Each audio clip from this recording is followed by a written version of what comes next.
இன்னொருத்தர் தேசியமும் தமிழும். இப்பதான் ஒரு தேசியம் தெரிவித்துக்கணும். தேசியமும் இல்ல, தமிழும் இல்ல, ஒண்ணும் கிடையாது. வெறும் குடும்பம். குடும்பம் தான். டப்பு வலி.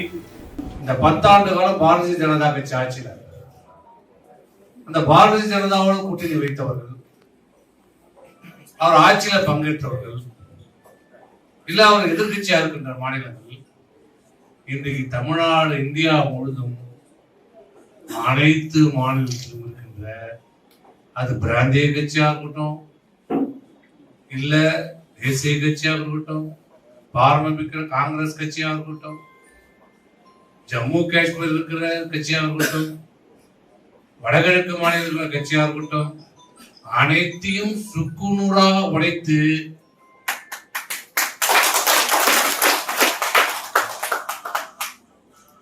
ஆட்சியை கலைத்து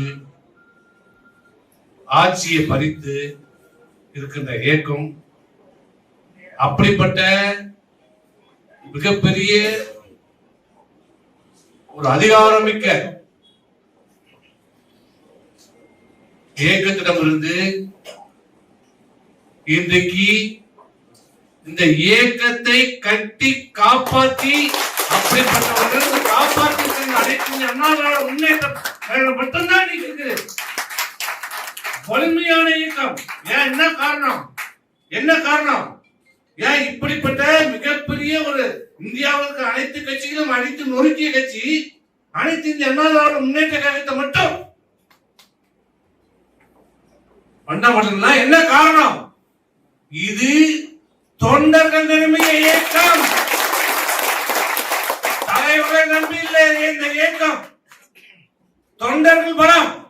இன்னும் எதிரடிக்கு இந்த சின்ன எப்ப கொடுப்பாங்கன்னு தெரியாம பண்றோம். நம்ம பத்தி கவலை இல்லை. அவங்க இடம் ஒன்று இருக்குன்னு போறோம். நம்மளை பார்ப்போம், நம்ம பாசிட்டிவா போவோம். அண்ணா திமுக பார்ப்போம், நம்ம செய்திருக்க சாதனைகளை சொல்லுவோம். இன்றைக்கு இந்த ஆட்சியில் நடக்கிற அராஜகத்தை சொல்லுவோம். மத்திய அரசாங்கம் செய்திருக்கிற துரோகத்தை சொல்லுவோம்.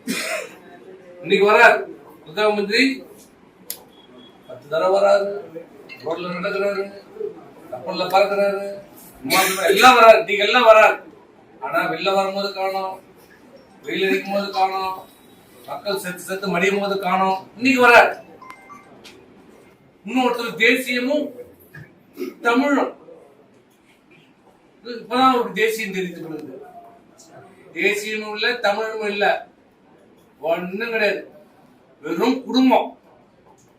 குடும்பம் தான்.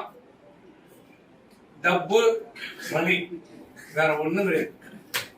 ஆக அதை பத்தி நமக்கு கவலை இல்லை.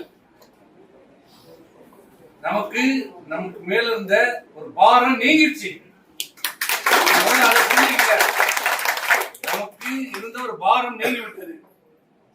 சிலர் செய்த தவறுகள், சிலர் மேல் இருக்கிற கோபம், அது நம்மளை பாய்ச்சது. இப்ப அது இல்லை.